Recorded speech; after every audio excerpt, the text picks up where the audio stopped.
AWS Backup is the simplest way to manage backups in AWS. It's a centralized backup service that provides an easy and cost-effective way to automatically protect your application data across AWS services in the AWS cloud and on-premises using AWS Storage Gateway.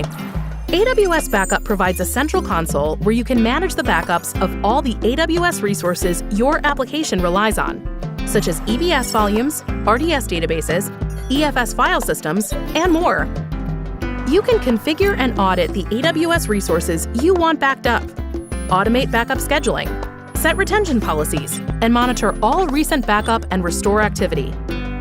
AWS Backup is easy to set up. Simply go to AWS Backup Management Console, and with just a few clicks, you can create a policy called a backup plan that defines how frequently to back up your AWS resources and how long to store those backups. You then assign your AWS resources to backup plans using tags, and AWS Backup will start automatically backing up your AWS resources and managing backup retention on your behalf according to rules you define.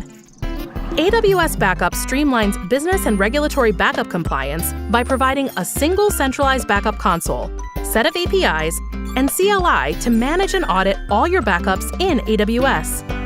With all your backups in one place, it's easy to find the backups you need when you need them, and audit which of your resources are protected and how they are being backed up to ensure compliance. AWS Backup is a fully managed service that scales up and down based on your backup needs. There is no setup cost for AWS Backup, and you pay for only what you use. To get started, visit aws.amazon.com/backup and create your first backup plan using AWS Backup in just a few clicks.